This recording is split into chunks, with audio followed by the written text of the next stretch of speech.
Anna Delaney ajusta sa robe de laine noire et inspira profondément l'air poussiéreux de la prairie texane. La diligence avait disparu au détour du chemin, la laissant seule face à l'imposant portail du ranch Stone Ridge. Les barreaux de fer semblaient froids même sous le soleil de plomb, et derrière eux s'étendaient d'infinis pâturages parsemés de taureaux Hereford au pelage brun-rouge.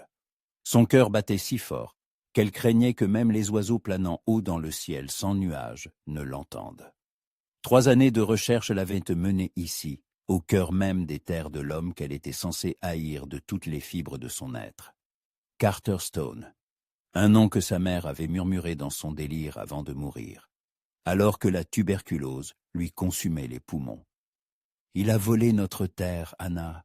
Il m'a trompé. Ton père. Les documents sont dans sa maison. »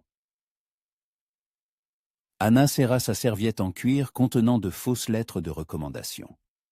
Mrs. Elizabeth Morgan, gouvernante de Boston. C'est ainsi qu'elle se présenterait aujourd'hui. Les véritables titres de propriété de sa mère, s'ils existaient vraiment, devaient se trouver quelque part dans cette maison. Et elle les trouverait, quoi qu'il en coûte. La maison principale du ranch se dressait sur une colline, telle une forteresse de grès rouge.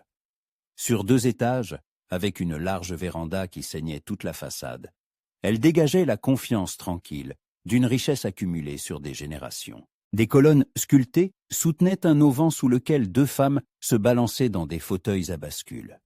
L'une, âgée, portait une robe sombre, l'autre jeune, une robe légère en cretonne bleue. Anna remonta lentement l'allée de gravier, sentant chaque caillou crisser sous les semelles de ses bottines strictes. Le vent jouait avec les mèches de cheveux châtains échappées de son chignon sévère, apportant avec lui des odeurs d'herbes sèches, de sueur de cheval, de fumée de la forge et quelque chose d'autre, d'âpre et de masculin. « Vous devez être Mrs. Morgan ?» l'interpella la femme âgée en se levant de son fauteuil.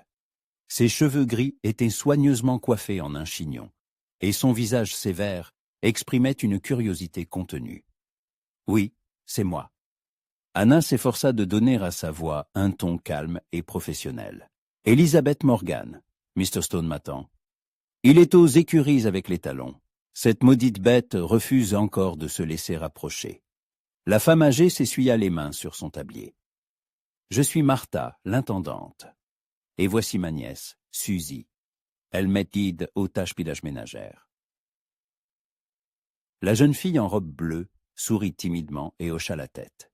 Elle avait des yeux gris clairs et des boucles dorées qui s'échappaient de sa coiffe. « Enchanté de faire votre connaissance. » Anna balaya la véranda du regard, remarquant des jouets d'enfants éparpillés près de la balustrade. Un cheval de bois, une poupée de chiffon à la robe délavée, quelques cubes avec des lettres. Et où est donc ma future élève? Le visage de Martha s'assombrit. Émilie est en haut, dans sa chambre. Elle... L'intendante hésita, cherchant ses mots. Elle n'est pas très sociable avec les nouvelles personnes. Depuis que la précédente gouvernante est partie. Qu'est-il arrivé à la précédente gouvernante? Mr. Stone vous l'expliquera. Martha pinça les lèvres. Entrons plutôt. Vous devez être fatigué du voyage. Anna suivit les femmes à travers une massive porte en chêne. La fraîcheur à l'intérieur de la maison était une bénédiction après la chaleur de la prairie. Un hall spacieux au haut plafond lambrissé de bois sombre donnait une impression de solidité et d'aisance. Des tapis persans recouvraient que les parquets cirés, et au mur étaient accrochés des tableaux dans de lourds cadres dorés. Des paysages de la prairie, des portraits de gens en tenue d'époque. Mais ce qui frappa le plus Anna fut l'absence totale de touches féminines dans la décoration. Pas de fleurs dans les vases, pas de bibelots délicats sur les étagères, pas de rideaux légers aux fenêtres. Seulement de lourds rideaux bordeaux et des meubles massifs en bois sombre. « Mr. Stone est veuf depuis 3 ans, » expliqua doucement Martha, comme si elle avait lu dans ses pensées. Depuis, la maison a changé. Elles montèrent le large escalier jusqu'au 2e étage. Le couloir était long et silencieux. Seul le plancher grinçait sous leurs pas. Martha s'arrêta devant une porte et frappa doucement. Émilie, ma chérie, la nouvelle gouvernante est arrivée. Tu ne veux pas faire sa connaissance? Silence. Puis une voix à peine audible. Non, elle partira de toute façon. Anna sentit quelque chose se nouer dans sa poitrine. Il y avait un tel désespoir dans cette voix d'enfant qu'elle en oublia un instant sa mission. « Puis-je essayer ?» demanda-t-elle doucement à Martha. L'intendante haussa les épaules et s'écarta. Anna s'accroupit près de la porte pour être à la hauteur de l'enfant et parla d'une voix douce. « Bonjour, Émilie. Je m'appelle Elisabeth. Je viens de très loin et j'aimerais beaucoup faire ta connaissance. » Silence. « Tu sais, dans la diligence, j'ai vu quelque chose d'étonnant. Un faucon a volé à nos côtés pendant près d'1 mile. Il était si beau, avec des plumes rousses sur les ailes.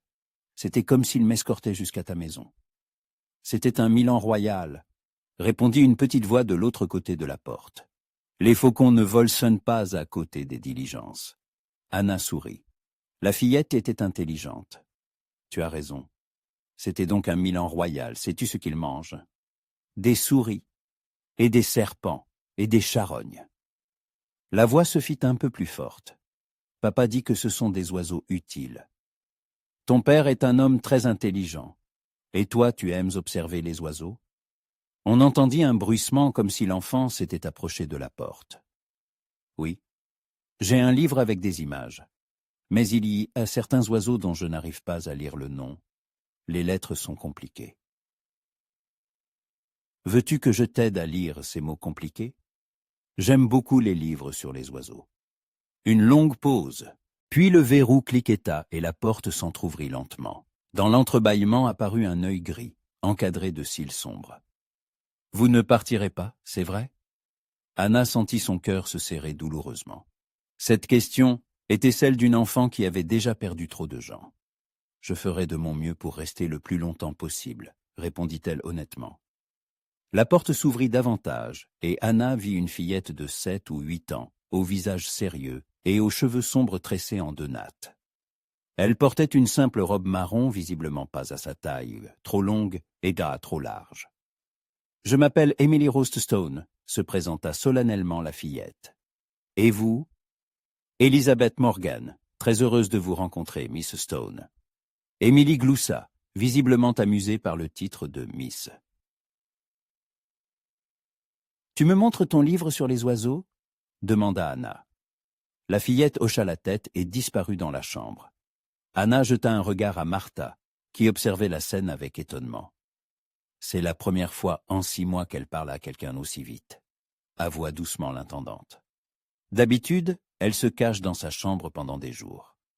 Émilie revint avec un gros livre à la reliure de cuir. Les pages étaient étayantes usées à force d'être tournées, et certains dessins avaient été coloriés avec des crayons d'enfant. « Cet oiseau-là, » dit la fillette, en pointant du doigt l'image d'un oiseau à longues pattes et au bec recourbé. Je n'arrive pas à lire son nom. « C'est un ibis, » lut Anna. « Ibis. Ils vivent près de l'eau et attrapent des poissons avec leur long bec. »« Ibis, » répéta Émilie, comme pour goûter le mot.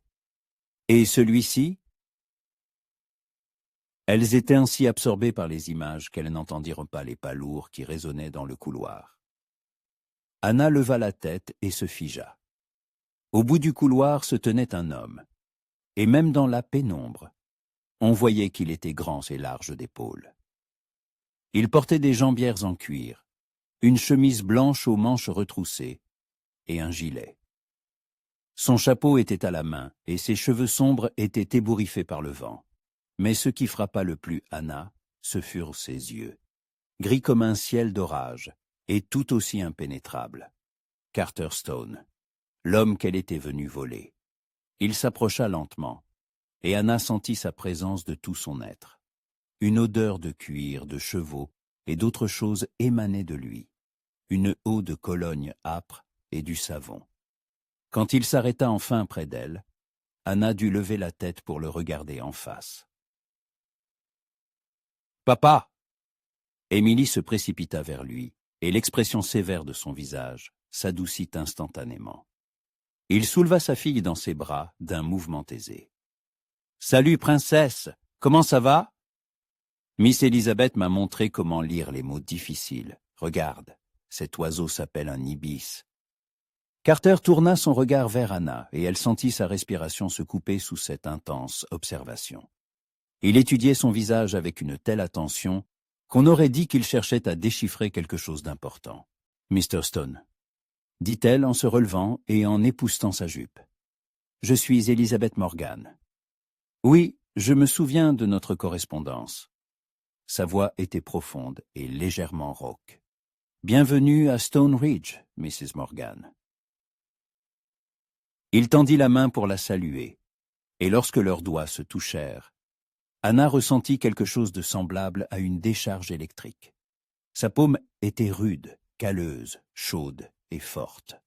Il retint sa main un instant de plus que ne l'exigeait la politesse, et elle remarqua que son regard s'attardait sur son visage. « Émilie vous a déjà montré ses trésors, à ce que je vois, » remarqua-t-il en regardant le livre. « C'est une fillette très intelligente et très curieuse, parfois trop curieuse. » Une légère lassitude perçait dans sa voix. « J'espère que vous êtes prête à relever le défi, Mrs. Morgan. Les gouvernantes précédentes ont trouvé ma fille difficile. »« Chaque enfant est unique, » répondit Anna. « Il suffit de trouver la bonne approche. » Quelque chose passa dans ses yeux. De la surprise, de l'approbation, mais disparut si vite qu'elle n'eut pas le temps de l'identifier. « Martha vous montrera votre chambre. Le dîner est à 7 heures. » Il reposa Émilie par terre. « Princesse, aide Miss Elizabeth à s'installer. »« D'accord, papa. » La fillette prit la main d'Anna. « Venez, je vais vous montrer les meilleurs endroits de la maison. » Carter les regarda s'éloigner dans le couloir, sa fille bavardant sans cesse, et la nouvelle gouvernante l'écoutant attentivement, posant des questions de temps à autre. Quelque chose chez cette femme le mettait mal à l'aise. Elle était trop parfaite, trop préparée. Et ses yeux, vertsards comme l'herbe au printemps. Mais où se lisait un secret? Et puis, elle était belle. Il l'avait remarqué tout de suite, malgré sa coiffure stricte et sa robe modeste. Belle au point qu'une pointe de désir inattendu, qu'il n'avait plus ressenti depuis 3 ans, lui serra la poitrine. Carter secoua la tête pour chasser ses pensées déplacées. Elizabeth Morgan était la gouvernante de sa fille, rien de plus. Et il se souvenait trop bien de ce qui arrivait quand on commençait à faire confiance aux jolies femmes au passé compliqué. Mais lorsqu'il entendit le rire d'Émilie, venant d'une chambre lointaine, son premier rire sincère depuis des mois, quelque chose dans son cœur se mit à fondre, comme la glace sous le soleil de printemps. Dans la chambre d'amis, Anna se tenait près de la fenêtre, contemplant les vastes étendues du ranch et essayant de calmer le tremblement de ses mains. Elle était là, dans la maison de Carter Stone, et maintenant, elle devait accomplir l'impossible. Trouver les documents prouvant le droit de sa mère sur cette terre, sans se trahir et sans faire de mal à la petite fille qui commençait déjà à lui faire confiance. Et elle devait aussi lutter contre quelque chose qu'elle n'avait absolument pas prévu. L'attirance qu'elle ressentait pour l'homme qu'elle était censée haïr. Le dîner chez Carter Stone se déroulait dans une salle à manger spacieuse, où une table massive en chêne aurait pu accueillir une douzaine de personnes, mais où seuls 3 convives étaient assis ce soir-là. Un lustre en cristal jetait une lumière chaude sur la nappe immaculée et les couverts en argent, mais l'atmosphère restait tendue, comme si tous marchaient sur des œufs. Anna s'efforçait de ne pas regarder Carter trop souvent, mais cela s'avérait presque impossible. Il avait troqué ses vêtements de travail pour un costume sombre qui soulignait la largeur de ses épaules et le rendait encore plus imposant. Sa chemise blanche contrastait avec sa peau hâlée, et son visage fraîchement rasé paraissait sévère et concentré. « Parlez-moi de vous, Mrs. Morgan » demanda-t-il en coupant sa viande. « Où avez-vous fait vos études ?» Anna était préparée à cette question. Elle avait appris sa légende dans les moindres détails. Au Mount Holyoke College, dans le Massachusetts. J'ai ensuite travaillé comme gouvernante pour plusieurs familles à Boston. Et qu'est-ce qui vous amène au Texas? C'est assez loin de la Nouvelle-Angleterre. Son cœur accéléra, mais sa voix resta calme. Je voulais voir le monde. Et le Texas est réputé pour ses grands espaces et ses opportunités pour ceux qui sont prêts à commencer une nouvelle vie. Carter hocha la tête, mais son regard restait attentif, trop attentif. Et votre famille, un mari? Je suis veuve, mentit Anna, et le mensonge sonna si naturel qu'elle en fut elle-même déconcertée. Mon mari est mort de la fièvre il y a 2 ans. Quelque chose changea dans l'expression de son visage, qui devint plus doux, plus compréhensif. Mes condoléances. Je sais ce que c'est que de perdre un être cher. Miss Elizabeth, vous savez jouer aux dames? Intervint Émilie, qui jusqu'alors avait picoré silencieusement ses carottes. Oui? Et toi? Papa m'a appris, mais il gagne toujours. Ce n'est pas juste. Émilie, la reprit doucement Carter. Miss Elizabeth était fatiguée de son voyage. Ce n'est rien, sourit Anna. Je jouerai avec plaisir avec toi demain. La fillette s'illumina, et Anna remarqua comment le visage de Carter s'adoucissait à la vue de la joie de sa fille. Après le dîner, Carter les conduisit au salon, une pièce spacieuse avec une cheminée en briques rouges et de confortables fauteuils en cuir. Émilie s'installa sur le tapis avec un livre, tandis que les adultes prirent place près du feu. Le crépitement des bûches et le léger bruissement des pages créaient une atmosphère chaleureuse, mais Anna se sentait comme sur des charbons ardents. « Parlez-moi des gouvernantes précédentes » demanda-t-elle. Martha a mentionné qu'il y avait eu des difficultés. Carter se versa un verre de whisky d'une carafe en cristal et en proposa un à Anna. Elle refusa poliment. Il y en a eu 3 au cours de la dernière année, commença-t-il en fixant le feu. La première, Miss Johnson, considérait Émilie comme une enfant gâtée et tentait de la corriger par la sévérité. Le résultat fut peu concluant. Que s'est-il passé?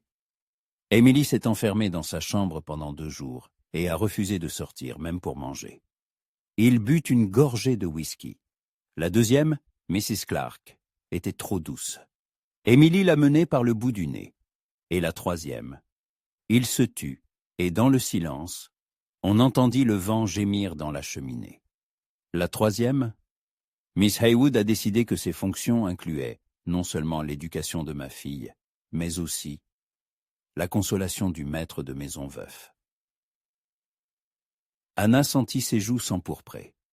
Elle ne savait que répondre à une telle franchise. « J'apprécie votre honnêteté, Mr. Stone, mais je vous assure que je n'ai aucune intention de ce genre. » « Bien. » Il la regarda sérieusement. « Car la seule chose qui m'intéresse, c'est le bonheur de ma fille. Elle a perdu sa mère très jeune et depuis... » Papa appela doucement Emily, sans quitter son livre des yeux. « Maman était belle ?» Un silence pesant s'installa. Carter se figea, son verre à la main, son visage se durcissant comme de la pierre. « Très belle princesse, » répondit-il enfin. « La plus belle femme du Texas. » Alors pourquoi n'avons-nous pas son portrait dans le salon? Anna vit les muscles de la mâchoire de Carter se contracter. Les jointures de ses doigts blanchir en serrant son verre. Parce que certains souvenirs sont mieux gardés dans le cœur que sur un mur. Émilie hocha la tête, comme si l'explication la satisfaisait, et se replongea dans sa lecture. Anna, quant à elle, comprit qu'il y avait dans cette maison des secrets bien plus sombres que les documents qu'elle était venue chercher. « C'est l'heure de dormir », annonça Carter en se levant. « Émilie, va te brosser les dents. Et est-ce que Miss Elizabeth va me lire une histoire ?» Carter jeta un regard interrogateur à Anna. « Si Miss Elizabeth n'y voit pas d'inconvénient. » « Avec plaisir. » La chambre d'Émilie était le seul endroit de la maison où l'on sentait une présence féminine. Il y avait des rideaux en dentelle, des meubles peints à la main et de nombreuses poupées sur les étagères. Mais même ici, quelque chose clochait. Il y avait trop de jouets pour un seul enfant, comme si quelqu'un tentait de compenser par la quantité ce qu'il ne pouvait donner en qualité. Émilie se glissa sous la couverture et tendit à Anna un livre de contes usé. « Lisez-moi l'histoire de la princesse qui a sauvé le dragon. D'habitude, les princesses sont sauvées des dragons, » sourit Anna. Dans ce conte, c'est le contraire. Le dragon n'était pas méchant, juste seul. Et la princesse l'a compris et est devenue son amie. Anna ouvrit le livre et commença à lire d'une voix douce. Émilie écoutait attentivement, posant de temps en temps des questions sur la princesse et le dragon. Quand la fillette s'endormit enfin, Anna remonta doucement la couverture et éteignit la lampe. Carter l'attendait dans le couloir. Il se tenait près de la fenêtre, regardant le ciel étoilé, et de profil, il semblait fatigué et très seul. « Merci », dit-il sans se retourner. Elle ne s'est pas endormie aussi paisiblement depuis longtemps. C'est une fille merveilleuse, intelligente et gentille. Oui. Il se tourna enfin vers elle. Elle ressemble à sa mère par son caractère. La même curiosité, la même capacité à voir le bien chez les gens. Pensez-vous souvent à votre femme? La question lui avait échappé, et Anna le regretta aussitôt. Mais Carter ne se fâcha pas. Il eut seulement un sourire amer. Chaque jour, mais pas comme vous le pensez. Il marqua une pause, choisissant ses mots. Quand une personne que l'on aime meurt, il ne reste pas que le chagrin. Il reste aussi la culpabilité, et la colère, et une multitude de questions sans réponse. Anna sentait qu'il parlait de quelque chose de très personnel, qu'il partageait rarement. Et elle voulait en savoir plus, non pas pour sa mission, mais simplement parce que cet homme fort et réservé lui apparaissait soudain comme un être humain, avec ses propres douleurs et ses doutes. « Voulez-vous en parler ?» Il la regarda longuement, et Anna vit dans ses yeux une lutte. Le désir de se confier se heurtait à l'habitude de tout garder pour soi. « Une autre fois, peut-être, » dit-il finalement. « Bonne nuit, Mrs. Morgan. »« Bonne nuit. » Anna retourna dans sa chambre et ferma la porte à clé. Son cœur battait encore la chamade, à cause de la proximité de Carter, de la chaleur qui émanait de lui, lorsqu'il se tenait à ses côtés dans le couloir. Elle s'approcha de la fenêtre et l'ouvrit en grand. Elle avait besoin d'air frais pour s'éclaircir les idées. La prairie s'étendait jusqu'à l'horizon, baignée de lumière lunaire. Au loin, des vaches meuglaient, et le vent apportait des odeurs de foin et d'armoise sauvage. Un bel endroit. Un endroit riche. Un endroit pour lequel il valait la peine de se battre. Anna sortit de sa valise un daguerréotype usé, la seule photo de sa mère qui lui restait.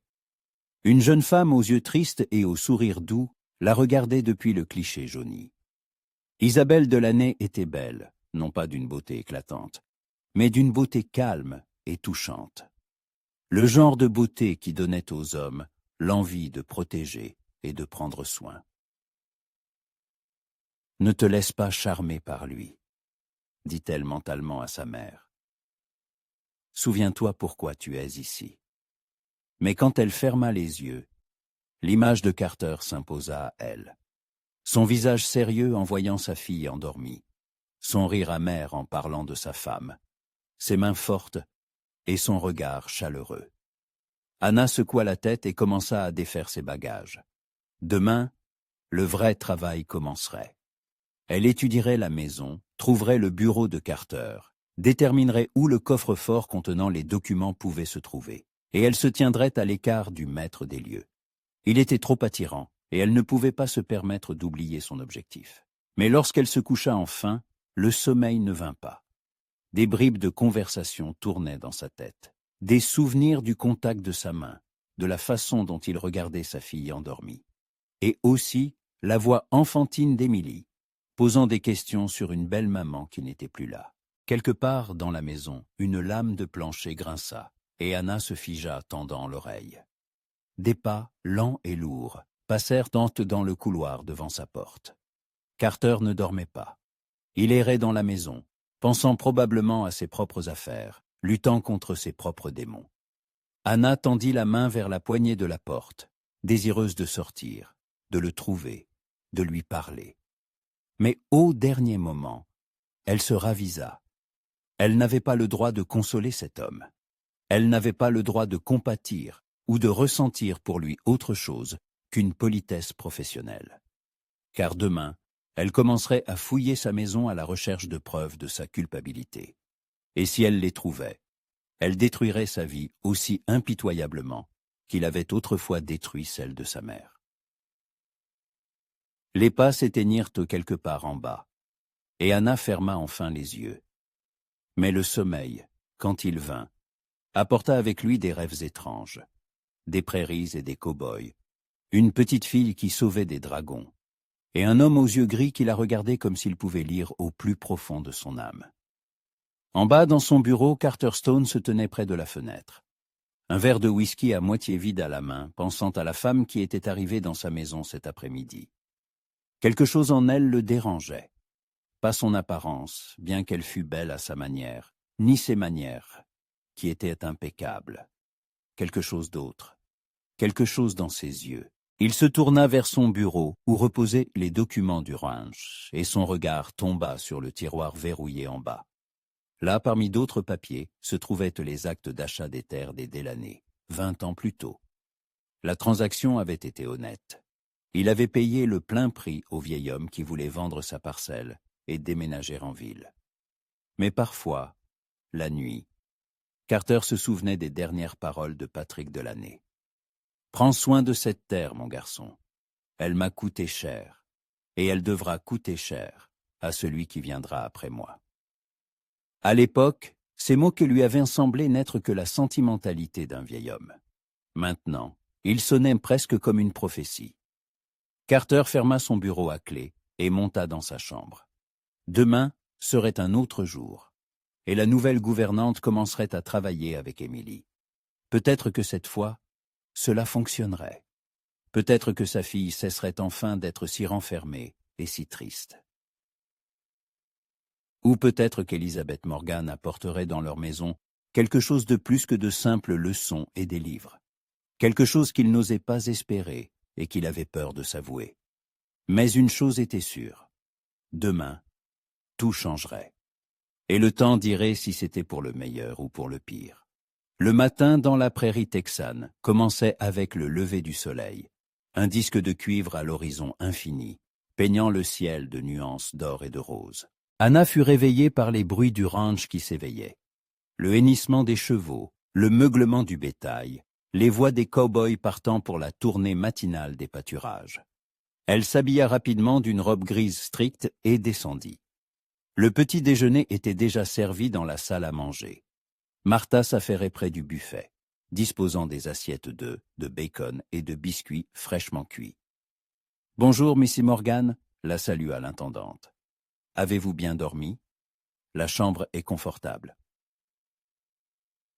« Très, merci. » Anna regarda autour d'elle. « Et où est Mr. Stone? » « Il est parti pour les pâturages éloignés à l'aube. Il ne rentrera que ce soir. » Martha posa une carafe de lait sur la table. « Ah, voici notre princesse. » Émilie descendait lentement l'escalier, encore ensommeillée. Ses cheveux sombres étaient en désordre, et une marque d'oreiller se dessinait sur sa joue. En voyant Anna, la fillette s'illumina. « Miss Elizabeth, vous êtes restée !»« Bien sûr que je suis restée. Nous avions convenu de jouer aux dames. Et de lire le livre sur les oiseaux. Et vous avez promis de m'apprendre à écrire les mots difficiles. » Anna sourit, sentant une chaleur dans sa poitrine face à l'enthousiasme de l'enfant. Au petit déjeuner, Émilie bavarda sans cesse, racontant ses chevaux préférés, le chaton qui vivait dans l'écurie, et le fait que l'automne approchait et qu'il faudrait ramasser les noix. « Savez-vous monter à cheval ?» demanda-t-elle en tartinant son biscuit de miel. « Un peu » répondit prudemment Anna. En réalité, elle montait remarquablement bien. Son père le lui avait appris très jeune. Mais cela ne cadrait pas avec l'image d'une modeste gouvernante de Boston. « Alors papa pourra vous montrer nos chevaux. Il y a Tonnerre. Il est le plus beau, mais seul papa le monte. Et il y a Lady, elle est gentille. Même moi je peux la monter. » Après le petit déjeuner, elles se rendirent dans la salle de classe improvisée, une petite pièce au 2e étage où se trouvaient un bureau, un tableau noir et des étagères de livres. Anna examina les manuels. Géographie, arithmétique, lecture, écriture. Tout le nécessaire pour l'éducation d'un enfant, mais elle remarqua que de nombreux livres semblaient neufs. « Qu'as-tu étudié avec les gouvernantes pragoudéennes précédentes » demanda-t-elle en faisant asseoir Emily. « Miss Johnson me faisait recopier l'alphabet 100 fois. Mrs. Clark me lisait des contes, mais ne m'apprenait rien de nouveau. Et Miss Haywood. » Que faisait Miss Haywood? Elle passait son temps à se regarder dans le miroir et à dire que les leçons étaient ennuyeuses. Et elle a essayé de me forcer à l'appeler maman. Anna sentit une bouffée de colère envers cette femme qui avait traité si cruellement une enfant ayant perdu sa mère. « Eh bien, nous allons apprendre différemment. » Elle ouvrit le livre de géographie. « Montre-moi où se trouve le Texas. » Emily pointa du doigt un grand État au centre de la carte. « Et où est Boston ?» La fillette réfléchit, puis indiqua le nord-est. « Très bien. Maintenant, montre-moi le chemin que j'ai parcouru pour arriver jusqu'ici. » Elles passèrent 1 heure à étudier la carte et à calculer les distances. Emily se révéla être une élève douée, assimilant rapidement les nouvelles informations et posant des questions intelligentes. Quand elles passèrent à la lecture, la fillette lut une page entière, presque sans erreur. « Tu es très intelligente » la complimenta Anna. « Mais pourquoi les gouvernantes précédentes te trouvaient-elles difficiles ?» Emily baissa les yeux et se mit à dessiner des motifs sur la table avec son doigt. Je ne voulais pas apprendre. Je pensais que si je me comportais mal, papa ne chercherait pas de nouvelles gouvernantes. Et pourquoi? Parce qu'elles partent toutes. La voix de la fillette se fit plus basse. Maman est partie quand j'étais petite. Papa dit qu'elle est morte, mais je pense qu'elle ne voulait tout simplement pas être avec moi. Le cœur d'Anna se serra douloureusement. Elle s'assit à côté de la fillette et lui prit les mains. « Émilie, regarde-moi. Ta mère n'est pas partie parce qu'elle ne voulait pas être avec toi. Elle est morte et c'est très triste, mais ce n'est pas ta faute. Les mères aiment leurs enfants plus que tout au monde. Comment le savez-vous ? Parce que j'ai aussi été la maman de quelqu'un, dit Anna, se surprenant elle-même. Les mots lui avaient échappé, et elle réalisa qu'elle avait dit la vérité. Une vérité qu'elle n'avait dite à personne depuis des années. Vraiment ? Et où est votre enfant ? Anna sentit une boule se former dans sa gorge. Elle n'avait pas prévu d'en parler. Mais les yeux d'enfant d'Émilie étaient si confiants, si pleins d'espoir. Il est mort tout petit, en même temps que son père. De la fièvre. C'était une vérité mêlée de mensonges. L'enfant était bien mort, de la même maladie qui avait emporté la mère d'Anna. Mais son père n'était pas le mari qu'elle n'avait jamais eu, mais un homme qui les avait abandonnés en apprenant sa grossesse. Émilie lui passa ses petits bras autour du cou. « Je suis vraiment désolée, Miss Elizabeth. Vous devez être très triste. » « Oui, je suis triste. Mais tu sais quoi ? Quand je vois une fillette aussi intelligente et gentille que toi, je me sens mieux. Parce que tu me rappelles qu'il y a beaucoup de belles choses dans le monde. » Elles restèrent enlacées quelques instants, et Anna sentit quelque chose fondre dans son cœur. Elle n'avait pas prévu de s'attacher à cet enfant, mais comment ne pas aimer une fillette aussi sincère et intelligente ? « Et si nous continuions la leçon ?» proposa-t-elle. « Veux-tu apprendre à écrire ton nom complet en belles lettres ?» Oui. Elles travaillèrent jusqu'au déjeuner. Et Anna fut étonnée de la rapidité avec laquelle Émilie assimilait les leçons lorsqu'elle se sentait soutenue et comprise.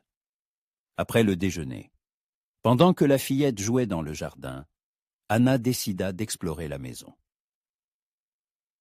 Elle commença par la bibliothèque, une pièce spacieuse avec de hauts plafonds et des étagères allant du sol au plafond. Des centaines de livres y étaient rangés. Des classiques, des ouvrages scientifiques, des revues d'élevage, de la littérature. Anna inspecta attentivement toutes les armoires, mais ne trouva ni compartiment secret, ni coffre-fort. Ensuite, elle parcourut les couloirs du rez-de-chaussée, mémorisant l'agencement des pièces. Le salon, la salle à manger, un petit boudoir, la cuisine. Et une porte verrouillée au bout du couloir. Le bureau de Carter, sans aucun doute. Anna tourna doucement la poignée. Fermée. Elle sortit une épingle de ses cheveux et se mit à la manœuvrer délicatement dans la serrure. Une compétence que lui avait enseignée une connaissance peu recommandable à Saint-Louis, alors qu'elle cherchait des moyens de survivre après la mort de sa mère. La serrure céda après quelques minutes. Anna ouvrit prudemment la porte et jeta un coup d'œil à l'intérieur. Un bureau spacieux avec un bureau massif, des fauteuils en cuir et des cartes au mur. Et surtout, dans un coin, un grand coffre-fort. Son cœur s'emballa. Les documents étaient sûrement là. Elle s'apprêtait à entrer quand elle entendit la voix de Martha. « Mrs. Morgan, où êtes-vous? Où êtes-vous » Anna referma rapidement la porte à clé et se hâta de rejoindre l'intendante. « Je suis là, Martha. J'explorais la maison pour mieux me repérer. Émilie vous cherche. Elle veut vous montrer le chaton. Bien sûr, j'arrive. » Le soir, au dîner, Carter s'enquit de la première journée de cours. Il avait enfilé une chemise propre, mais la fatigue se lisait dans chacun de ses mouvements. Anna remarqua une égratignure sur sa main et une tache de sang sur sa manchette. « Que vous est-il arrivé à la main » demanda-t-elle avant de pouvoir se retenir. Carter regarda l'égratignure avec surprise, comme s'il l'avait oubliée. « Tonnerre s'est encore emporté. J'ai dû le calmer. C'est dangereux. Pas plus que n'importe quel autre travail dans un ranch. » Il tourna son regard vers sa fille. « Alors, princesse, comment s'est passée ta première journée avec Miss Elizabeth ?»« Merveilleusement bien. » Émilie rayonnait. « Nous avons étudié les cartes, et j'ai appris que le Texas est plus grand que beaucoup de pays. Et Miss Elizabeth m'a appris à écrire mon nom en belles lettres. Tu veux voir ?» Elle sortit une feuille de papier où était écrit d'une écriture enfantine, Emily Rose Stone. Carter prit la feuille et l'examina attentivement. « C'est très beau, princesse. De la vraie calligraphie. Et Miss Elizabeth m'a parlé de son petit garçon qui est mort. Elle est très triste, mais elle leur dit que je l'aidais à se sentir mieux. » Carter leva brusquement les yeux vers Anna et elle y vit de la surprise et autre chose. De la compréhension, de la compassion. « C'est un sujet très personnel, » dit-il doucement. « Merci d'en avoir parlé à Émilie. Il est important pour elle de savoir qu'elle n'est pas seule dans son chagrin. » Anna hocha la tête, n'osant pas parler. Le mensonge sur l'enfant mort s'était mêlé à la vérité d'une perte réelle, et elle-même ne savait plus où finissait la tromperie et où commençait la sincérité. Après qu'Émilie fut couchée, Carter invita Anna au salon. Il alluma un feu dans la cheminée et se versa un verre de whisky. « Voulez-vous me parler de votre fils » demanda-t-il gentiment. Anna resta silencieuse un long moment, fixant le feu. Puis elle parla à voix basse. Il n'avait que 2 ans, si intelligent, si curieux. Il aimait les livres d'images et me demandait toujours de lui lire une autre histoire. Comment s'appelait-il ? Tommy. Le nom lui vint spontanément. C'est ainsi qu'elle aurait voulu appeler son fils s'il avait survécu. Et son père ? Il est mort avant, de la même fièvre. Carter hocha la tête et but une gorgée de whisky. Je sais ce que c'est que de perdre ce qu'on aime. Le temps ne guérit pas complètement, il apprend seulement à vivre avec la douleur. Aimez-vous toujours votre femme ? La question resta en suspens, et Anna regretta de l'avoir posée. Mais Carter ne se fâcha pas. Il eut seulement un sourire amer. Je croyais l'aimer. Mais maintenant, je me demande si je l'aimais elle, ou seulement l'image qu'elle projetait. Il regarda Anna attentivement. Rosique était très belle. Elle savait charmer les hommes. Quand nous nous sommes mariés, je pensais que c'était le coup de foudre. Mais après sa mort, j'ai trouvé des lettres. Il s'interrompit, et Anna comprit que sa femme le trompait. Des lettres d'un autre homme. Beaucoup de lettres. Il s'est avéré que notre mariage n'était pour elle qu'un moyen d'obtenir sécurité et richesse, et que ses vrais sentiments allaient à un autre. C'est terrible, dit Anna sincèrement. Oui, mais savez-vous ce qui est le pire ? Je ne sais toujours pas si Émilie est ma fille. Rosette était enceinte quand nous nous sommes mariés. Et maintenant je comprends que l'enfant aurait pu être de cet autre homme. Anna sentit son cœur se serrer de douleur. Non pas la sienne, mais la sienne à lui. Mais vous l'aimez. Émilie, peu importe qui est son père biologique. Je l'aime plus que ma vie. Mais parfois, je la regarde et je me demande, et si elle apprenait la vérité? Et si elle se mettait à chercher son vrai père? Le vrai père est celui qui élève, qui aime, qui prend soin. Émilie a de la chance. Elle a un père qui donnerait sa vie pour elle. Carter la regarda longuement, et il y avait dans ses yeux quelque chose qui fit battre le cœur d'Anna plus vite. « Merci, » dit-il doucement. « Personne ne m'a parlé aussi franchement depuis longtemps. Parfois, ça fait du bien de se confier. » Oui. Il posa son verre vide sur la table. « Eh bien, demain n'est un autre jour. Bonne nuit, Elisabeth. »« Bonne nuit, Carter. » Ce n'est qu'en montant dans sa chambre qu'Anna réalisa qu'elle l'avait appelé par son prénom. Et il ne l'avait pas corrigé. Elle resta longtemps éveillée, pensant à leur conversation. Cet homme lui avait confié le secret le plus douloureux de sa vie. Et elle le trompait, prévoyait de voler des documents et de détruire son bien-être. Mais sa mère, les droits de sa mère sur cette terre, la justice. Anna ferma les yeux et tenta de se souvenir du visage de sa mère, de ses dernières paroles sur la terre volée. Mais pour une raison quelconque, c'était le visage de Carter qui s'imposait à elle. Fatigué, honnête, plein de la douleur de la trahison de sa femme. Quelque part en bas, le plancher grinça de nouveau. Il ne pouvait pas dormir. Il errait dans la maison avec ses pensées et ses souvenirs. Et Anna eut une envie désespérée de descendre, de le serrer dans ses bras, de lui dire que toutes les femmes ne trahissent pas, qu'il existe encore de l'honnêteté et de la fidélité dans ce monde. Mais elle ne pouvait pas le faire, car elle-même était une menteuse, venue dans sa maison avec des mensonges et des intentions criminelles. Et cette prise de conscience lui causait une douleur qu'elle ne s'attendait pas à ressentir. La semaine passa rapidement, rythmée par les leçons, les promenades et les conversations du soir près de la cheminée. Anna s'immergeait de plus en plus dans la vie de la famille Stone, et chaque jour son plan initial lui semblait de plus en plus irréalisable. Émilie s'épanouissait sous ses soins, la fillette devenait plus ouverte, riait plus souvent, et ses progrès scolaires étonnaient même Anna. Quant à Carter, Anna essayait de ne pas penser à la façon dont ses sentiments pour lui changeaient, à la façon dont son cœur s'accélérait quand il entrait dans la pièce, à la chaleur de ses rares sourires, plus réconfortants que le feu de la cheminée, à sa présence à table, qui lui faisait oublier le reste du monde. Mais son objectif restait le même. Chaque nuit, Anna se tournait et se retournait dans son lit, luttant contre ses sentiments grandissants et se rappelant la raison de sa présence. Les titres de propriété de sa mère devaient se trouver dans cette maison, et elle se devait de les trouver. Le jeudi soir, une occasion parfaite se présenta. Carter était parti dans les pâturages éloignés.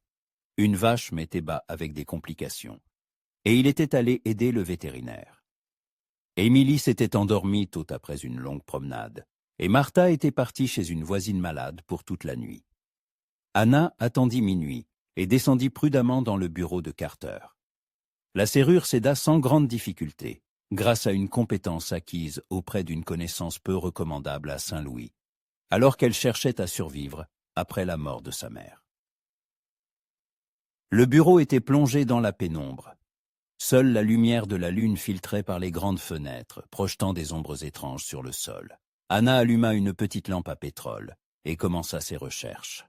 Le bureau était verrouillé, mais les serrures simples des tiroirs cédèrent rapidement. Le premier tiroir contenait des factures et des papiers d'affaires, registres d'achat de bétail, contrats avec des fournisseurs, correspondance avec la banque. Rien d'intéressant. Dans le deuxième tiroir, elle trouva des objets plus personnels. De vieilles photographies, l'acte de naissance d'Émilie, le certificat de décès de la femme de Carter. Anna s'attarda sur une photo de Rose Stone, une belle femme blonde aux yeux vifs et au sourire coquet. Elle ne ressemblait en rien à sa mère, qui était calme et triste. Le troisième tiroir contenait un vieux dossier en cuir, noué par un ruban. Le cœur d'Anna s'emballa. C'était exactement le genre de dossier utilisé pour conserver les documents importants. Elle défit délicatement le ruban et l'ouvrit. Le premier document la glaça. Un contrat de vente de terrain entre Patrick Delaney et Carter Stone. La date. Il y a seulement 6 ans.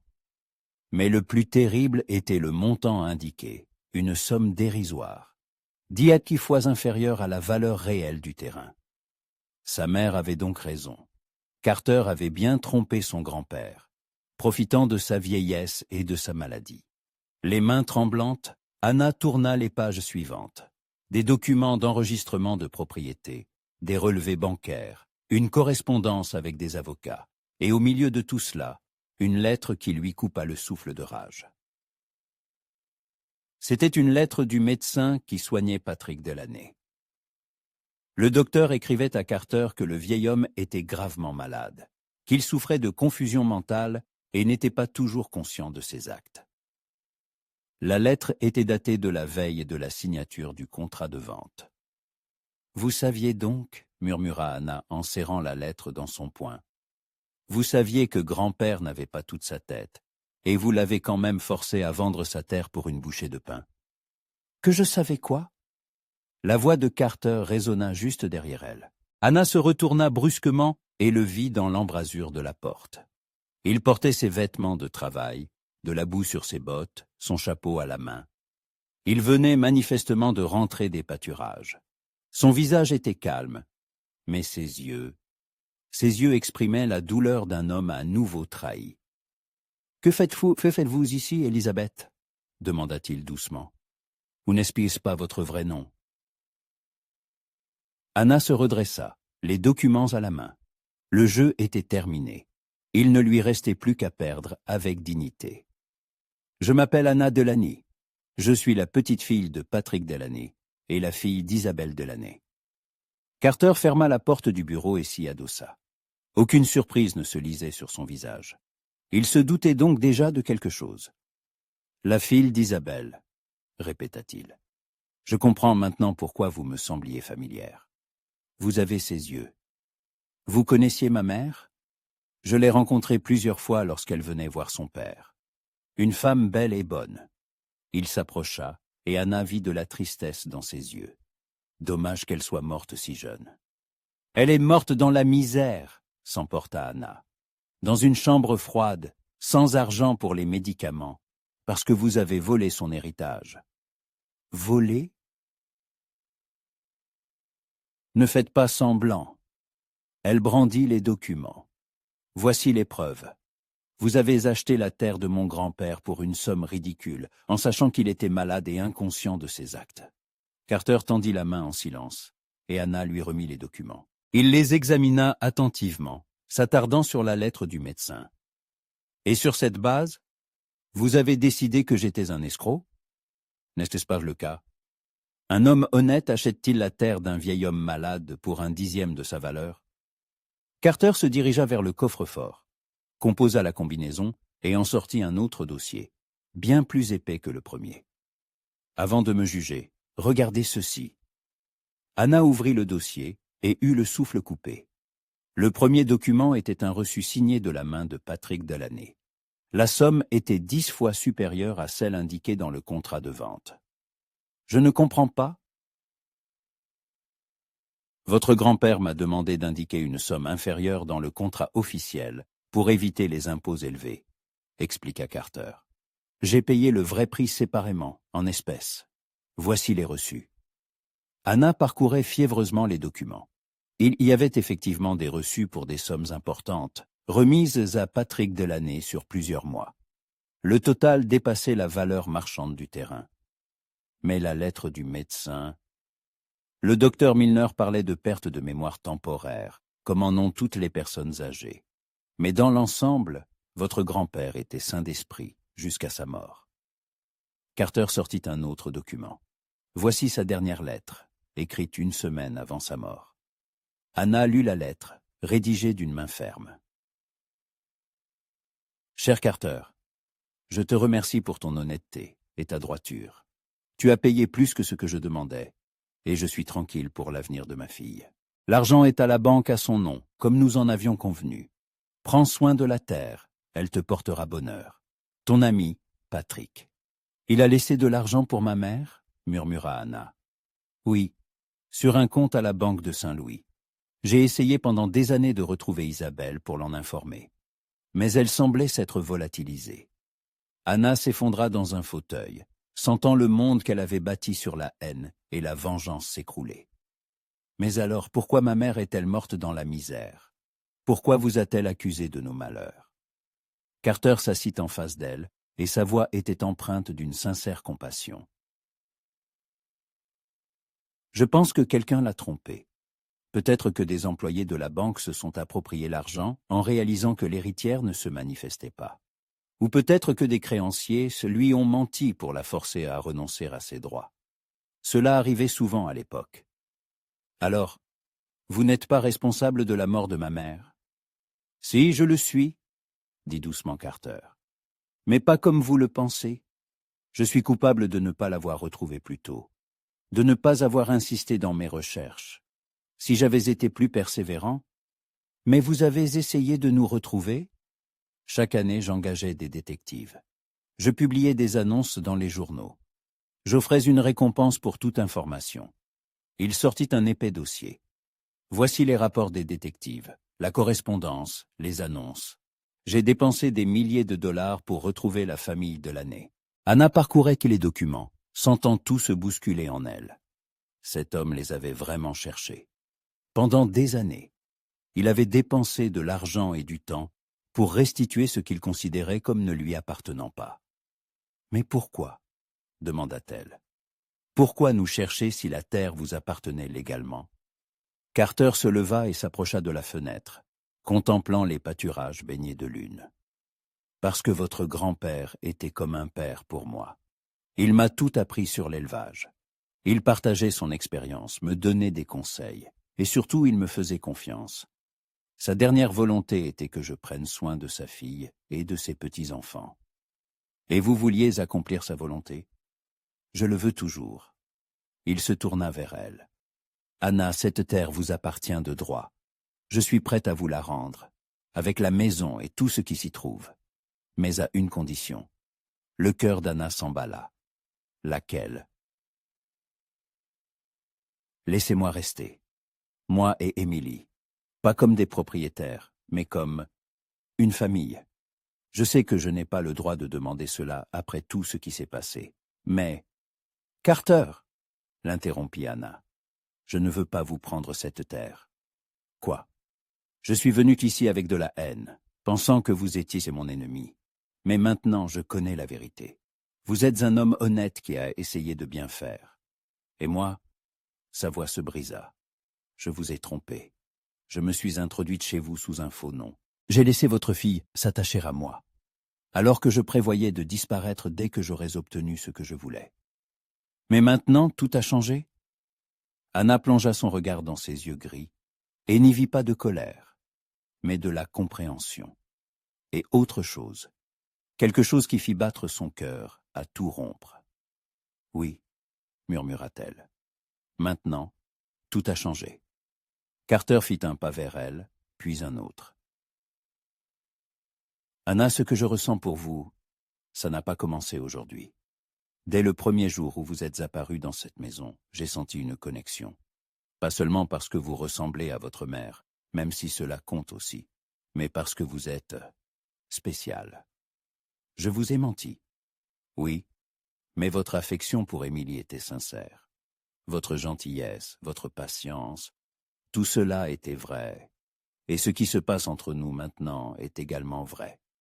Il s'approcha encore, et il n'y avait plus que quelques centimètres entre eux. Anna, je suis tombé amoureux de vous. Pas de la fille d'Isabelle Delaney, ni de l'héritière de cette terre. De vous, une femme intelligente, forte et belle, qui a su trouver le chemin du cœur de ma fille et du mien. Carter, Ne répondez pas tout de suite, demanda-t-il. Réfléchissez. Je sais que j'en demande beaucoup. Pardonnez une tromperie qui finalement reposait sur un malentendu. Restez dans une maison qui vous appartient de droit. Donner une chance à un homme qui a déjà été marié et qui a une fille. Et que dira Émilie quand elle saura la vérité? Nous le lui dirons ensemble. Honnêtement, que vous êtes la petite fille de l'homme qui vivait ici autrefois. Que vous êtes venu pour en savoir plus sur votre famille. Et que vous avez décidé de rester parce que vous nous aimez. Anna regarda son visage, honnête, ouvert, plein d'espoir. Cet homme lui offrait ce dont elle n'osait même pas rêver. Pas seulement une maison et une terre, mais une famille, l'amour, un avenir. « J'ai peur, » murmura-t-elle. « De quoi? Que ce soit un rêve, que je me réveille et que tout cela n'existe pas, que vous soyez toujours mon ennemi, et moi toujours seul. » Carter tendit les mains et toucha doucement son visage. « Ce n'est pas un rêve, Anna, c'est la réalité, la plus belle réalité de ma vie. » Quand il l'embrassa, le temps s'arrêta, des lèvres douces et chaudes, des mains tendres sur son visage, l'odeur du cuir et de l'eau, de Cologne masculine. C'était un baiser plein de promesses et d'espoir. « Vous resterez » murmura-t-il lorsque leurs lèvres se séparèrent. « Oui » répondit Anna sans hésiter. « Je resterai. » Ils s'étreignirent, baignés par la lumière de la lune, au milieu de documents qui n'avaient plus d'importance. Car le plus grand trésor, Anna l'avait déjà trouvé. Non pas de l'or ou une terre, mais l'amour et une famille. Quelque part, à l'étage, dormait une petite fille, qui apprendrait demain que sa chère Miss Elizabeth s'appelait en réalité Miss Anna, et qu'elle ne partirait nulle part. Au contraire, elle resterait pour toujours, pour devenir sa vraie maman. Et c'était la fin la plus heureuse que l'on pouvait imaginer. Le matin trouva Anna près de la fenêtre du salon, les bras croisés, contemplant le ranch qui s'éveillait. Le soleil venait de poindre à l'horizon, colorant le ciel de teintes délicates de rose et d'or. Les cow-boys scellaient déjà leurs chevaux pour la tournée du matin. Le bétail se dirigeait lentement vers l'abreuvoir, et au loin, un coq chantait. Quelques heures seulement s'étaient écoulées depuis qu'elle et Carter étaient assis dans son bureau, examinant les documents et s'avouant leurs sentiments. Mais il semblait qu'une vie entière s'était écoulée. Le monde qu'elle avait connu auparavant, un monde de haine et de vengeance, s'était effondré, laissant place à quelque chose de entièrement nouveau. Vous n'arrivez pas à dormir. La voix de Carter la fit se retourner. Il se tenait dans l'embrasure de la porte, vêtu d'une chemise blanche propre et d'un pantalon sombre, les cheveux encore humides. Il tenait 2 tasses de café fumant. « Trop de pensées dans ma tête », avoua Anna en prenant une tasse. « Je n'arrive toujours pas à croire que tout cela est réel. » « Vous regrettez ?»« Non. » Elle secoua la tête. « Je ne regrette rien. J'ai juste peur. » Carter posa sa tasse sur le rebord de la fenêtre et lui prit les mains. « De quoi avez-vous peur ?»« De la réaction d'Émilie. Que pensera-t-elle quand elle saura que je l'ai trompée? Qu'elle ne me fera plus confiance. Émilie est une fille intelligente, et elle vous aime. La vraie vous, pas la Miss Elizabeth inventée de Boston. Comment le savez-vous? Parce que les enfants sentent le faux mieux que les adultes. Si votre affection pour elle avait été un jeu, elle l'aurait compris. » Carter serra doucement ses doigts. « De plus, nous n'allons pas lui mentir. Nous lui dirons la vérité, toute la vérité. » À ce moment, des pas légers résonnèrent dans l'escalier, et la voix d'Émilie se fit entendre depuis le hall. « Papa? Miss Elizabeth? Où êtes-vous? Où êtes-vous » Anna et Carter échangèrent un regard. Le moment de vérité était arrivé. « Nous sommes dans le salon, princesse », appela Carter. Émilie apparut dans l'embrasure de la porte, en chemise de nuit, et les cheveux en désordre. En les voyant ensemble près de la fenêtre, elle esquissa un sourire endormi. « Vous vous êtes levé tôt. Je me suis réveillée et j'ai entendu des voix. »« Viens ici, ma chérie » l'appela doucement Anna. « Nous devons te parler. » Quelque chose dans son intonation mit la fillette en alerte. Émilie s'approcha, regardant attentivement les adultes. « Qu'est-ce qui se passe? Vous avez l'air sérieux. » Carter prit sa fille sur ses genoux et s'assit dans un fauteuil. Anna s'installa sur le bord du canapé en face. « Émilie, tu te souviens quand je t'ai parlé du vieux Mr. Delaney, celui qui vivait dans notre maison avant nous? » « Je me souviens. Il était gentil et il aimait les oiseaux, comme moi. » « C'est exact. Et il avait une fille qui est partie vivre dans une autre ville. Et cette fille a eu sa propre fille, la petite fille de Mr. Delaney. » Émilie hocha la tête, écoutant attentivement. « Eh bien, cette petite fille a grandi et a décidé de venir ici pour en savoir plus sur son grand-père et l'endroit où il a vécu. Et que lui est-il arrivé ?» Anna prit une profonde inspiration, rassemblant son courage. « Émilie, cette petite fille, c'est moi. » La fillette cligna des yeux, passant son regard d'Anna à son père. « Comment ça ?»« Mon vrai nom n'est pas Elizabeth Morgan. Je m'appelle Anna Delaney. Je suis la petite fille de Mr. Patrick Delaney, qui vivait autrefois dans cette maison. » Émilie resta silencieuse un long moment, réfléchissant à ce qu'elle venait d'entendre. « Alors, vous n'êtes pas venue pour être ma gouvernante ? » ?»« Non, ma chérie. Au début, je suis venue pour en savoir plus sur ma famille. Mais ensuite... » Anna regarda Carter. « Ensuite, je suis tombée amoureuse de toi et de ton père. Et j'ai compris que je voulais rester. Et les lettres de Boston, et les histoires sur votre mari, ce n'était pas vrai. Je suis vraiment désolée de t'avoir menti, Émilie. Ce n'était pas bien. » La fillette glissa des genoux de son père et s'approcha d'Anna. Elle la regarda sérieusement dans les yeux. « Mais vous m'aimez vraiment? Ce n'était pas un mensonge? » ?»« C'est la plus grande vérité de ma vie, » répondit Anna, sentant les larmes lui monter aux yeux. « Je t'aime aussi fort qu'une mère peut t'aimer. »« Alors, vous serez ma maman ?» La question prit Anna au dépourvu. Elle regarda Carter qui hocha la tête presque imperceptiblement. « Si tu le souhaites, et si ton père n'y voit pas d'inconvénient. » Émilie se tourna vers son père. « Papa, tu aimes Miss... je veux dire, Anna ?» Carter sourit, ce sourire rare et sincère qui transfigurait son visage. « Je l'aime très fort, princesse. »« Alors tout va bien. » Émilie serra Anna dans ses bras. « Peu importe comment vous vous appelez. Vous êtes la Morsiade, la meilleure des gouvernantes.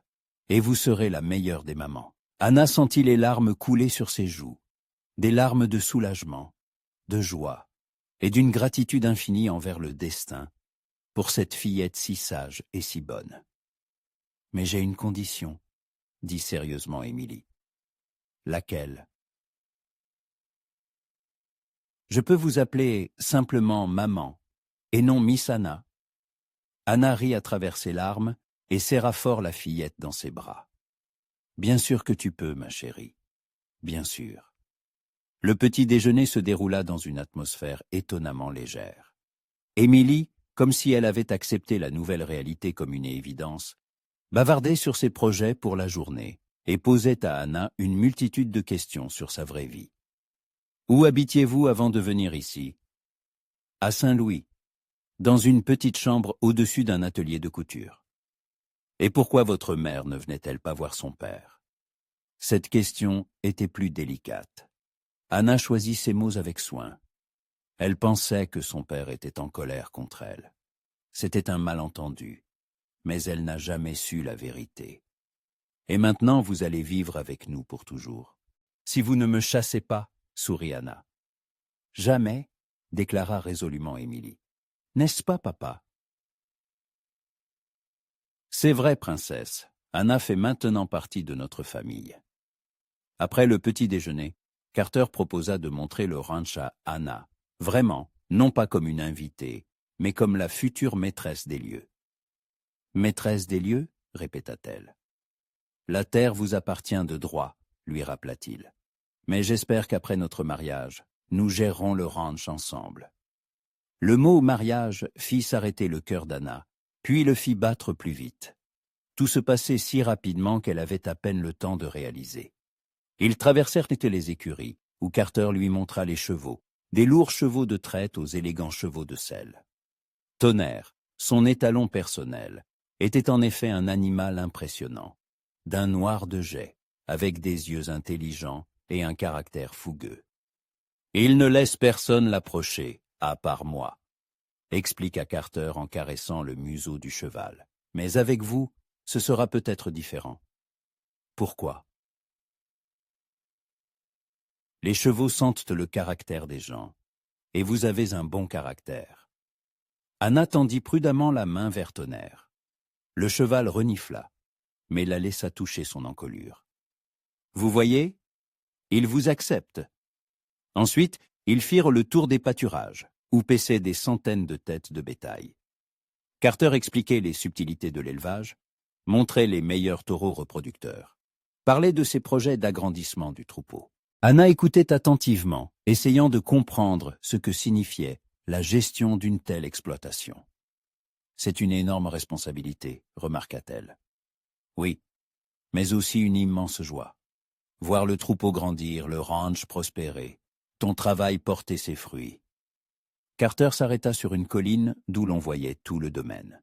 Votre grand-père a commencé avec quelques vaches et une petite cabane. Regardez ce que c'est devenu. Anna contemplait les pâturages infinis, la maison, les bâtiments de la ferme. Tout cela avait appartenu à sa famille. Et maintenant, cela pouvait lui appartenir à nouveau, non plus comme une vengeance, mais comme un cadeau du destin. Carter, et si je n'y arrive pas? Avoua-t-elle ses doutes. Je ne me suis jamais occupé d'agriculture. Vous apprendrez. Vous avez le temps, et vous m'avez, moi. Il lui prit la main. Anna, nous ferons cela ensemble, comme des partenaires, comme mari et femme. Quand nous marierons-nous? Quand vous le voudrez. Demain, si vous voulez. Dans 1 an. Je suis prête à attendre aussi longtemps qu'il le faudra. Anna plongea son regard dans ses yeux gris, si honnête et plein d'amour. Cet homme était prêt à tout lui donner, sa maison, son cœur, sa vie, et il ne demandait en retour que le droit de l'aimer. Et que diront les gens, vos voisins, vos employés, quand ils sauront que vous épousez une usurpatrice qui s'est introduite chez vous sous un faux nom? Ils diront que j'ai eu de la chance de trouver une femme aussi merveilleuse. Et si quelqu'un ose dire du mal de ma femme, il le regrettera. Une note d'acier perçait dans sa voix, et Anna comprit que Carter Stone savait protéger ceux qu'il aimait. Le soir, une fois Emily endormie, ils étaient de nouveau assis près de la cheminée dans le salon. Mais l'atmosphère était maintenant très différente. Non plus tendue comme avant, mais chaleureuse, familiale. Anna brodait, Carter lisait le journal, et cela semblait si naturel, comme s'ils étaient mariés depuis de nombreuses années. « Anna, dit-il en posant son journal, je veux que vous sachiez que peu importe ce qui s'est passé, quelles que soient les erreurs que nous avons commises, cela n'a aucune importance pour moi. Seul l'avenir compte. » « Pour moi aussi, répondit-elle. J'ai vécu si longtemps dans le passé, dans la haine d'un homme que je ne connaissais même pas. Et maintenant, pour la première fois depuis des années, je pense à demain avec joie. Et qu'attendez-vous de ce lendemain? Anna posa sa broderie et le regarda. Je veux être une bonne épouse, une bonne mère pour Emily. Je veux que cette maison soit à nouveau remplie de rires et de joie. Et elle hésita, rougissant. Et quoi? Et je veux d'autres enfants, des frères et sœurs pour Emily. Carter se leva de son fauteuil et s'approcha d'elle. Il s'agenouilla à côté du canapé, prit ses mains dans les siennes. Anna Delaney, je veux vous offrir tout cela, et bien plus encore. Je veux que vous deveniez ma femme, non par convenance, non par calcul, mais par amour. Je veux me réveiller à vos côtés chaque matin pour le reste de ma vie. Il sortit de sa poche une petite boîte en velours. Cette bague appartenait à ma mère. Elle l'a léguée à la femme que j'aimerais vraiment. Anna, voulez-vous m'épouser? La bague était simple mais élégante, un anneau d'or avec un petit diamant qui scintillait à la lumière de la cheminée. Oui, murmura Anna, sentant son cœur prêt à bondir de sa poitrine. Bien sûr que oui. Quand il lui passa la bague au doigt, Il lui sembla que la dernière pièce du puzzle venait de se mettre en place. Elle était chez elle, vraiment chez elle, pour la première fois de sa vie. « Quand » demanda-t-elle. « Dès que nous pourrons organiser le mariage. Dans 1 mois. C'est trop long. » Carter se mit à rire. « 2 semaines, c'est mieux. Et que dira Émilie? Je pense qu'elle sera ravie, surtout si on lui permet d'être la demoiselle d'honneur. » Ils s'embrassèrent à la lueur de la cheminée, et ce baiser était plein de promesses et d'espoir d'un avenir heureux. Quelque part, à l'étage dormait une petite fille, qui apprendrait demain qu'elle aurait bientôt une nouvelle maman pour de vrai, non seulement dans son cœur, mais aussi devant la loi. En montant dans sa chambre, Anna s'arrêta un instant devant la fenêtre du palier. Dehors s'étendaient les vastes plaines du Texas, baignées de lune. C'était la terre de son grand-père, la terre de ses racines. Et maintenant, elle rentrait chez elle, non pas en vengeresse, mais en fiancée, en future épouse et mère. Les 2 semaines se passèrent comme un seul jour. Le ranch Stone Ridge se transforma en une ruche. Tout le monde se préparait pour le mariage de Carter Stone et Anna Delaney. C'était le premier mariage au ranch depuis de nombreuses années, et tout le comté ne parlait que de cet événement. Martha prit en charge l'organisation de la fête, avec l'enthousiasme d'un général planifiant une bataille. La cuisine ne désemplissait pas. On cuisait des tartes, on rôtissait de la viande, on préparait des dizaines de plats pour les invités. Suzy décorait la maison de guirlandes de fleurs des champs, et les employés du ranch construisaient des tables et des bancs en bois dans la cour. Émilie était ravie de son rôle de demoiselle d'honneur. Elle aidait à tout, du choix des fleurs à l'essayage de la robe qu'Anna lui cousait elle-même. « Et quelle sera votre robe, maman » demanda la fillette, assise sur le lit dans la chambre d'Anna, la regardant ourler la robe d'enfant. Le mot « maman » sonnait encore comme une musique aux oreilles d'Anna. Émilie avait commencé à l'appeler ainsi dès le premier jour après leur conversation franche, et chaque fois, son cœur se remplissait de chaleur. « J'ai cousu une nouvelle robe blanche, » répondit Anna, « en belle mousseline que Martha m'a aidé à choisir. Simple mais élégante. Et il y aura un voile? Bien sûr. Quel mariage sans voile? Sourit Anna. Je l'ai fait dans tulle fin. Tu veux voir? Émilie hocha la tête avec enthousiasme, et Anna lui montra sa tenue de mariée. La robe blanche à col haut et boutons de nacre était d'un style simple mais raffiné. Elle était accompagnée d'un long voile de tulle blanc, bordé de fines dentelles. « Vous serez la plus belle mariée du monde !» s'exclama Émilie. « Merci, ma chérie, et tu seras la plus belle des demoiselles d'honneur. » La fillette rayonna de fierté. Le soir, une fois Émilie endormie, Anna et Carter étaient assis sur la véranda, discutant des derniers préparatifs du mariage. « Vous êtes nerveuse ?» demanda Carter en lui prenant la main. « Un peu, » avoua Anna. « Tout se passe si vite. Il y a 1 mois. Je ne savais même pas que vous existiez. Et demain, je deviendrai votre femme. Vous regrettez quelque chose? » « Non, » répondit-elle fermement. « Je ne regrette rien. Je suis juste surprise de voir à quel point la vie peut changer en si peu de temps. Moi aussi, je suis surpris. Et je suis reconnaissant au destin de vous avoir amené à moi. » Carter porta sa main à ses lèvres et l'embrassa tendrement. « Anna, je veux que vous sachiez que demain ne sera pas juste un mariage. Ce sera le début d'une nouvelle vie pour nous tous. Je sais, et je suis prête pour cette nouvelle vie. » Le matin du mariage, Anna fut réveillée par le chant des oiseaux et le bruit des préparatifs en bas. Dehors, c'était un matin de septembre clair, frais mais ensoleillé. Un temps idéal pour un mariage en plein air. Martha apporta le petit déjeuner au lit, une chose inédite dans cette maison.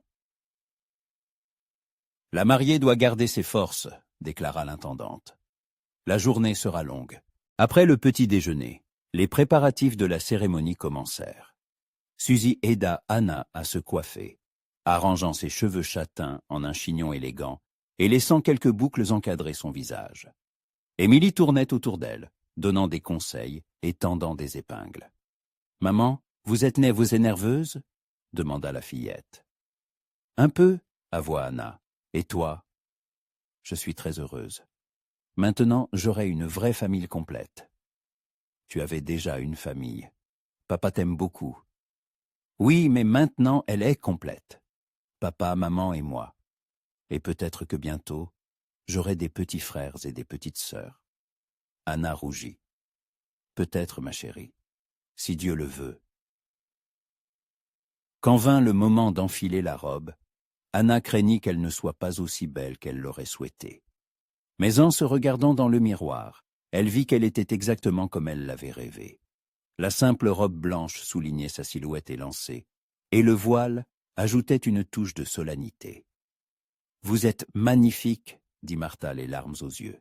« Mr. Carter sera l'homme le plus heureux du monde. » Et surtout, la robe a été cousue spécialement pour ce jour, pour cet amour, ajouta Suzy. Elle a la magie particulière des nouveaux départs. Les invités commencèrent à arriver vers midi. Les ranchers voisins avec leurs épouses, les ouvriers avec leurs familles, les habitants de la ville, tous voulaient assister au mariage.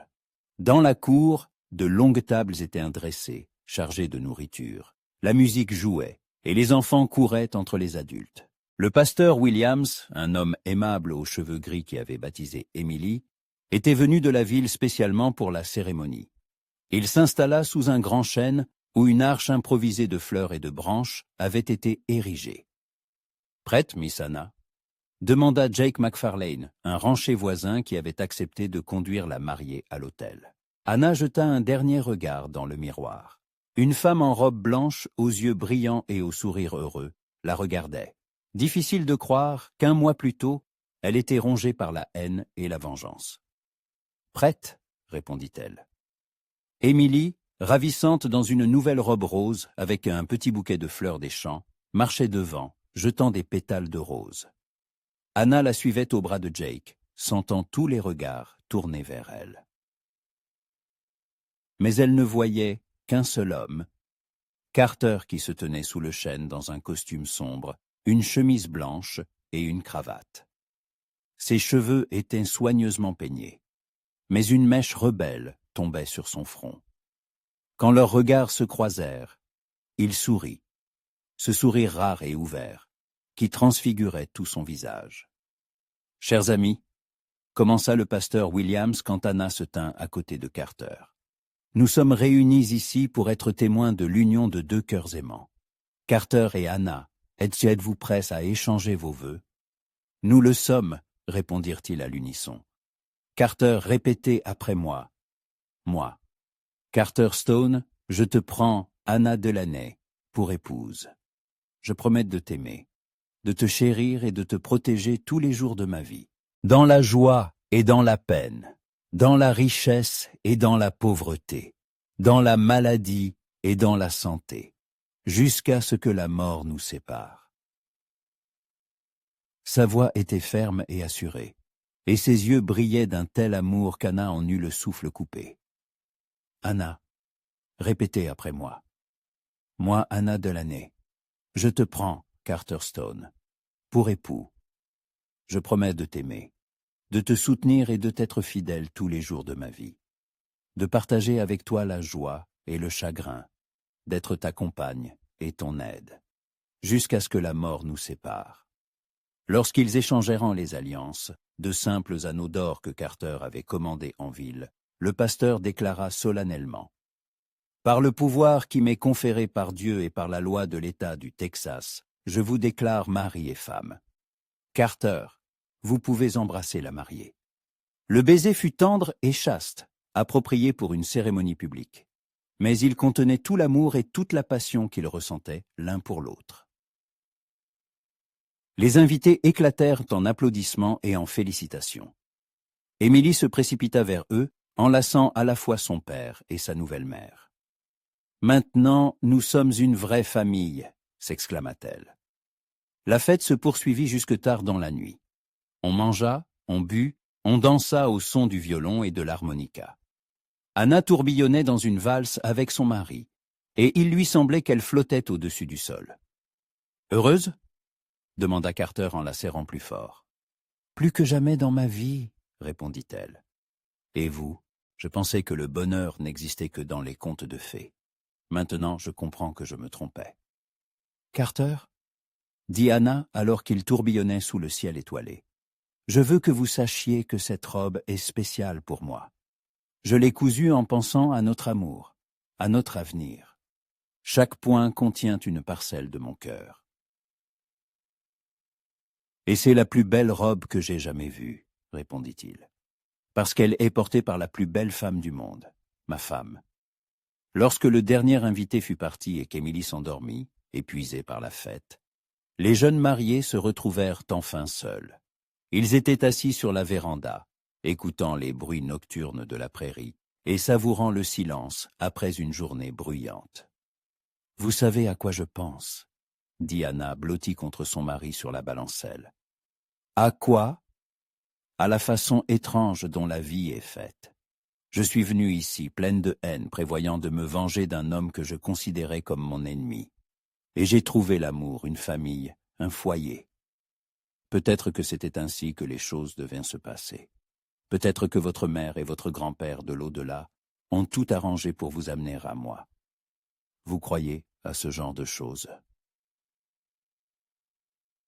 Après tout ce qui s'est passé, je suis prête à croire au miracle. Carter l'embrassa sur la tempe. Anna, je veux que vous sachiez que, quoi que l'avenir nous réserve, je serai là, toujours. Et je serai là pour vous. Nous surmonterons toutes les difficultés si nous sommes ensemble. Ils restèrent longtemps assis en silence, planifiant l'avenir. Carter parlait de ses rêves. Agrandir le ranch, construire de nouveaux enclos, augmenter le troupeau. Anna partageait ses propres projets.